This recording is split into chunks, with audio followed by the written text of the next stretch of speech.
ഇവിടെ ഔട്ട്പുട്ട് എന്ന് പറഞ്ഞാൽ ടോട്ടൽ പ്രൊഡക്റ്റാണ് തന്നിട്ടുള്ളത്.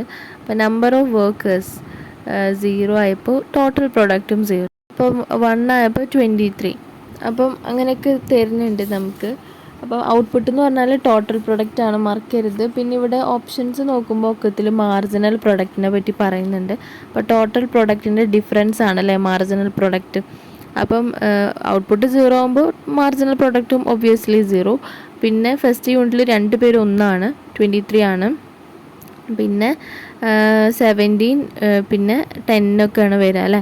അങ്ങനെ 40 മൈനസ് 23 17, പിന്നെ 50 മൈനസ് 40 10 വരും.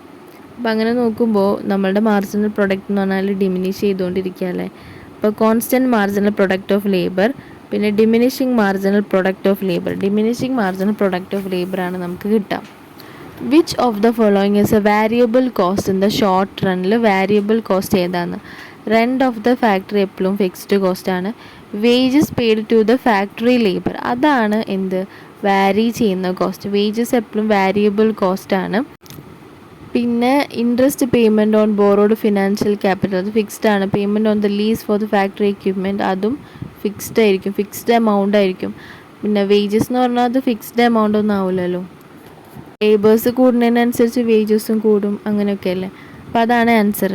നെക്സ്റ്റ് ക്വസ്റ്റ്യൻ ഒന്ന് വായിച്ചത്. Efficient scale of production. Scale എന്ന് പറഞ്ഞാൽ ലാർജ് സ്കെയിലാണ് ഉദ്ദേശിക്കുന്നത്, അല്ലെങ്കിൽ ലോങ് റൺ.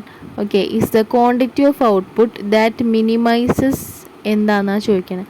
അപ്പോൾ ഈ ഒരു കർവ് ഒന്ന് വരച്ച് നോക്കിയേ. ABC വെച്ചിട്ട് നമുക്ക് നോക്കുമ്പോൾ LAC ആണല്ലോ ഇത്, ലോങ് റൺ ആവറേജ് കോസ്റ്റ് കർവാണല്ലോ ഇത്. അപ്പോൾ അതിൽ എപ്പോഴാണ് എഫിഷ്യൻറ്റ് സ്കെയിൽ ഓഫ് പ്രൊഡക്ഷൻ നടക്കുക? Is the quantity of output that minimises, cost കുറയ്ക്കുന്ന സമയത്താണ് അല്ലേ. അപ്പോൾ കോസ്റ്റ് കുറയ്ക്കുന്ന സമയത്താണ് എന്തായാലും എഫിഷ്യൻറ്റ് സ്കെയിൽ ഓഫ് പ്രൊഡക്ഷൻ നടക്കുക. അപ്പം നമ്മൾ പറഞ്ഞു A to B പോയിന്റിൽ അല്ലേ. അപ്പം അതെന്ന് പറഞ്ഞാൽ എന്താ, ആവറേജ് ടോട്ടൽ കോസ്റ്റ് ആണ്. ഓക്കെ, ആവറേജ് ടോട്ടൽ കോസ്റ്റ് കുറയുമ്പോഴാണ് അങ്ങനെ എഫിഷ്യൻ്റ് ആവുന്നത്. ആവറേജ് വാരിയബിൾ കോസ്റ്റ് എന്ന് മാത്രം നമുക്ക് പറയാൻ പറ്റില്ല, ഫിക്സ്ഡും കൂടെ ആഡ് ചെയ്യണം. ബിക്കോസ് ഫിക്സ്ഡ് എന്ന് പറഞ്ഞാൽ ഇങ്ങനെ ഡിമിനിഷിങ് ആയിക്കൊണ്ടിരിക്കൂലേ. ആവറേജ് ഫിക്സ്ഡ് കോസ്റ്റിൻ്റെ കർവ് എന്ന് പറഞ്ഞാൽ ഇങ്ങനെ ഡിമിനിഷിങ് അല്ലേ. അപ്പോൾ അതുകൊണ്ട് തന്നെ കോൺസ്റ്റൻ്റ് ഒന്നുമല്ലല്ലോ, ഡിമിനിഷിങ് അല്ലേ. അപ്പോൾ അതുകൊണ്ടാണ് നമ്മൾ രണ്ടും എടുത്തത്. അങ്ങനെ രണ്ടും എടുക്കുന്നതാണ് ആവറേജ് ടോട്ടൽ കോസ്റ്റ്. അപ്പോൾ കോസ്റ്റ് കുറയുമ്പോഴാണ് ഔട്ട്പുട്ട് എന്തായി മാറുന്നത്, എഫിഷ്യൻ്റ് ആയിട്ട് മാറുന്നത്. In the short run the firm's product curve shows that, product curve എന്ന് പറഞ്ഞാൽ ടോട്ടൽ പ്രൊഡക്റ്റ് കർവ് ആയിരിക്കും. അപ്പം total product begins to decrease when average product begins to decrease continues to increase at decreasing rate. പക്ഷേ ഈ total product decrease ചെയ്യാൻ തുടങ്ങിയപ്പോഴാണെന്ന് വെച്ചാൽ total product maximum ആയി മാറിക്കഴിഞ്ഞാലാണ്. അപ്പോൾ മാർജിനൽ പ്രൊഡക്റ്റ് അവിടെ 0 ആയിരിക്കും, പിന്നെയാണ് ഡിക്രീസ് ചെയ്യാൻ തുടങ്ങുക. അപ്പം ഇതൊരു നല്ല ആൻസർ അല്ല. അപ്പോൾ നമുക്ക് നെക്സ്റ്റ് നോക്കാം. When marginal product is equal to the average product and average product is decreasing but at its highest അല്ലേ. അപ്പം മാർജിനൽ പ്രൊഡക്റ്റും ആവറേജ് പ്രൊഡക്റ്റിനോട് ഈക്വൽ ആവുന്ന സമയത്ത് ആവറേജ് പ്രൊഡക്റ്റ് ഹയസ്റ്റിലാന്നൊക്കെ പറയുന്നത്. പക്ഷേ അതും നമ്മളുടെ ചോദ്യം തമ്മിൽ എന്താണ് ബന്ധം? The firm's product curve shows that എന്നാണ് ചോദ്യം അല്ലേ. അപ്പം when the marginal product cuts average product, അതൊക്കെ എന്തിനെ പറ്റിയിട്ടാണ് പറയുന്നത്? അതൊക്കെ പറയുന്നത് മാർജിനലും ആവറേജ് പ്രൊഡക്റ്റിനൊക്കെ പറ്റിയിട്ടാണ്. നമുക്ക് വേണ്ടത് ടോട്ടൽ പ്രൊഡക്റ്റിനെ പറ്റി പറയുന്നതാണ്. സോ ഓപ്ഷൻ ഡി നോക്കൂ. In stage 2 total product increases at decreasing rate, കറക്റ്റാണ്. And reaches maximum at the end of the stage. Yes, അതാണ് ആൻസർ. ഇനി a fixed input is defined as, അപ്പോൾ ഇവിടെ സിമ്പിളാണ്. That input whose quantity can be quickly changed, പറ്റില്ല quickly changed in the short റണ്ണിൽ അത് fixed ആയിരിക്കും. പിന്നത്തെ ഓപ്ഷനിൽ ഇതുപോലെ തന്നെ that input whose quantity can not be quickly changed, അത് ഓക്കെ ആണല്ലേ ഇൻ ദ ഷോർട്ട് റൺ. ഇനി സിയും കൂടി നോക്കാം നമുക്ക്. That input whose quantity can be easily changed, പറ്റില്ല, ഈസിലി ചേഞ്ച് ചെയ്യാൻ പറ്റില്ല. That input whose demand can be easily changed എന്നാണ് ഓപ്ഷൻ ഡിയും പറയുന്നത്. അപ്പോൾ ഓപ്ഷൻ ബി ആണ് answer. Okay, can not be quickly changed. ഇനി average product is defined as total product by the quantity അല്ലേ. അപ്പോൾ total product divided by the number of units of variable input എന്ന് പറഞ്ഞാൽ units of എത്ര units of variable input കൊടുക്കുമ്പോഴാണ് ഒരു unit വരുന്നത്. Variable input കൊടുക്കുന്നതുകൊണ്ടാണല്ലേ unit വരുന്നത് തന്നെ. അതാണ് അങ്ങനെ number of units of variable input എന്ന് പറയുന്നത് കേട്ടോ. ക്വാണ്ടിറ്റീനെ തന്നെയാണ് ഉദ്ദേശിക്കുന്നത്. അപ്പം total product divided by the number of units of variable input means quantity. അപ്പോൾ ഓപ്ഷൻ സി ആണ് ആൻസർ. ഇനി which of the following statement is true ആയിട്ടുള്ളത് കണ്ടുപിടിക്കണം. കമ്മോൺ കണ്ടുപിടിക്കാലോ. After the inflection point of the production function, okay, അതായത് maximum of the M P ആണ് ഉദ്ദേശിക്കുന്നത്, അവിടെയാണ് inflection point. A greater use of the variable input induces reduction in the marginal product. Correct ആണല്ലേ. Number of input കൂടുന്നതിനനുസരിച്ച് അല്ലെങ്കിൽ labour കൂടുന്നതിനനുസരിച്ച് additional production കുറഞ്ഞുകൊണ്ടിരിക്കും, marginal product കുറഞ്ഞുകൊണ്ടിരിക്കും അല്ലേ. അവർ വർത്തമാനം പറഞ്ഞിരിക്കും, അല്ലെങ്കിൽ മറ്റാൾ ചെയ്യട്ടെ ഇയാൾ ചെയ്യട്ടെ എന്നൊക്കെ പറഞ്ഞിട്ടിരിക്കും അല്ലേ. അപ്പം പ്രൊഡക്ഷൻ കുറയും. അപ്പോൾ അതുകൊണ്ട് തന്നെയാണ് എം പി ഫോൾ ചെയ്യുന്നത്. ഗ്രേറ്റർ പോയിന്റിലേക്ക് പോയിട്ട് പിന്നെ ഫോൾ ചെയ്യും. ഓൾ ഓഫ് ദി എബവ് ഉള്ളതുകൊണ്ട് തന്നെ we will consider all the options here. So before reaching the inevitable point of decreasing marginal returns, അതായത് സ്റ്റേജ് 2-ൽ the quantity of output obtained can increase at increasing rate. Yes, ഫസ്റ്റത്തെ സ്റ്റേജിന് increasing returns എന്നല്ലേ പറയാം. പിന്നത്തെ സ്റ്റേജാണ് decreasing അല്ലെങ്കിൽ diminishing returns. അപ്പോൾ അതുകൊണ്ട് അതും കറക്റ്റാണ്. പിന്നെ the first stage corresponding to the range in which the A P is increasing. First സ്റ്റേജിനെയാണ് ചോദിക്കുന്നത്. എ പി ഇൻക്രീസിങ് ആണ് സമയത്ത് as a result of utilising increasing quantities of variable input. Yes, A P increasing ആണ്. അപ്പോൾ all of the above ആണ് answer. ഇനി coming to the 63rd question, that is all about marginal product. Marginal product mathematically is the slope of what? T പിൻ്റെ സ്ലോപ്പാണ് കേട്ടോ. T P കർവിൻ്റെ സ്ലോപ്പാണ്. കാരണം T P curve എന്ന് പറഞ്ഞാൽ എന്താ, ഓരോ മാർജിനൽ പ്രൊഡക്റ്റുകൾ ആഡ് ചെയ്തതാണല്ലേ ടി പി എന്ന് പറഞ്ഞാൽ. അതുകൊണ്ടാണ് ടി പി കർവ് എന്ന് പറഞ്ഞതാണ് എന്ത്, slope of the marginal product curve എന്ന് പറയുന്നത്. Because T P is equal to sigma M P.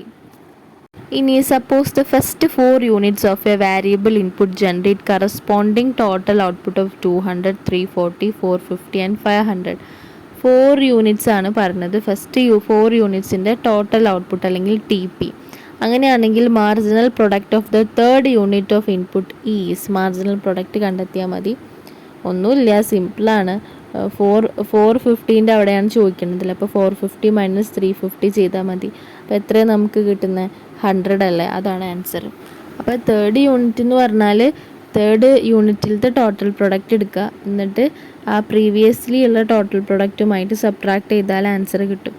ഇനി which of the following statement is false in respect of fixed cost of a firm? ഓരോ options നോക്കാം. False ആയിട്ടുള്ള statement ആണ് നമ്മൾ എടുക്കേണ്ടത്. Okay, about എന്തിനെ റെസ്പെക്ട് ചെയ്തിട്ട്? ഫിക്സ്ഡ് കോസ്റ്റിനെ. ഓക്കെ, അപ്പോൾ ഫസ്റ്റ് ഓപ്ഷൻ വായിക്കുമ്പോൾ as the fixed input for a firm cannot be changed in the short run. Okay, cannot be changed in the short run, correct ആണ്. The TFC are constant. Okay, except when the prices of the fixed inputs change. അതെ, TFC എപ്പോഴും constant ആയിരിക്കും.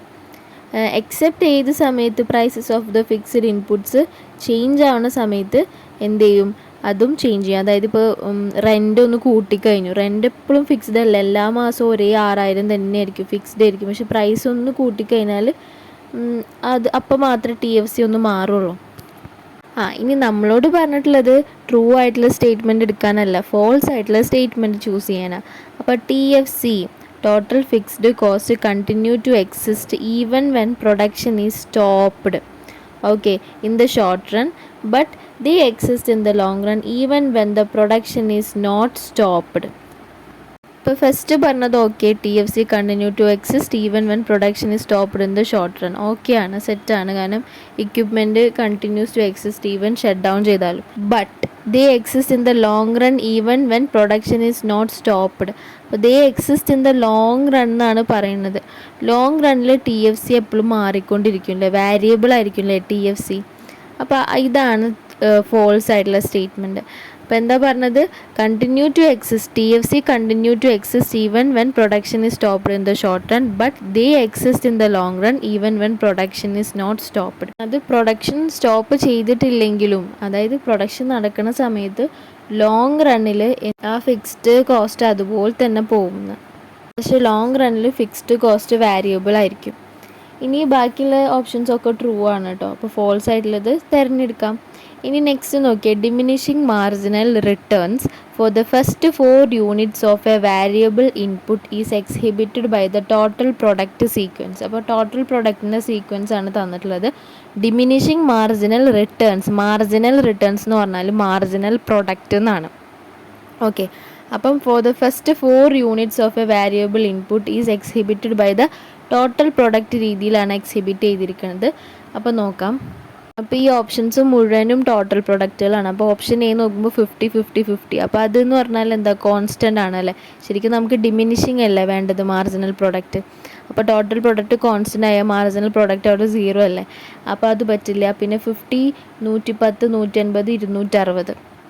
അപ്പോൾ അതിൻ്റെ ഡിഫറൻസുകളൊക്കെ ഒന്ന് എടുത്തു നോക്കൂ.